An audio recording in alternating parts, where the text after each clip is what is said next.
ഉപരാഷ്ട്രപതി ജഗ്ദീപ് ധൻകർ ഉയർത്തിയ ചോദ്യങ്ങളാണ് ഇന്ന് ചിന്താശകലങ്ങളിൽ. ഇന്ത്യൻ ഉപരാഷ്ട്രപതിയുടെ പൊടുന്നനെയുള്ള രാജി തികച്ചും അപ്രതീക്ഷിതമായ സംഭവമാണ്. ആരോഗ്യപരമായ കാരണങ്ങൾ ചൂണ്ടിക്കാണിച്ച് രാഷ്ട്രപതിക്ക് രാജി സമർപ്പിച്ച് 24 മണിക്കൂറിനകം വിജ്ഞാപനവും പുറത്തിറങ്ങി.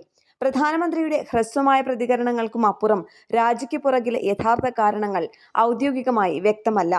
ജസ്റ്റിസ് യശ്വന്ത് വർമ്മയെ നീക്കം ചെയ്യണമെന്നാവശ്യപ്പെട്ട് 63 പ്രതിപക്ഷ എംപിമാർ നൽകിയ നോട്ടീസ് ധൻകർ സ്വീകരിച്ചതാണ് രാജിക്കുള്ള കാരണമായി വിലയിരുത്തപ്പെടുന്നത്. ധൻകറും സർക്കാരും തമ്മിൽ ഏറെ നാളായി നിലനിന്നിരുന്ന അഭിപ്രായ വ്യത്യാസങ്ങളുടെ തുടർച്ചയാണ് ഇതെന്നും സൂചനകളുണ്ട്. ഇന്ത്യയുടെ ചരിത്രത്തിൽ തന്നെ രാഷ്ട്രപതി സ്ഥാനത്തേക്ക് മത്സരിക്കാനല്ലാതെ രാജിവെക്കുന്ന ആദ്യ ഉപരാഷ്ട്രപതിയാണ് ധൻകർ.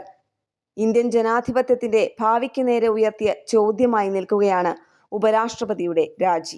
ഉപരാഷ്ട്രപതി സ്ഥാനത്തേക്ക് NDAയുടെ JP നഡ്ഡയുടെയും മനോജ് സിൻഹയുടെയും പേരുകൾ ഉയർന്നുവരുന്നു. മത്സരകാര്യത്തിൽ തീരുമാനം ഈ ആഴ്ച തന്നെ ഉണ്ടാകുമെന്നും പാർലമെന്റ് വർഷകാല സമ്മേളനം അവസാനിക്കുന്നതിന് മുൻപ് തന്നെ ഇക്കാര്യത്തിൽ തീരുമാനമുണ്ടാകുമെന്നുമാണ് സൂചന.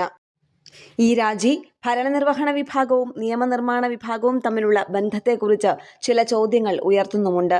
നാഷണൽ ഡെസ്ക്, കേരള പ്രണാമം.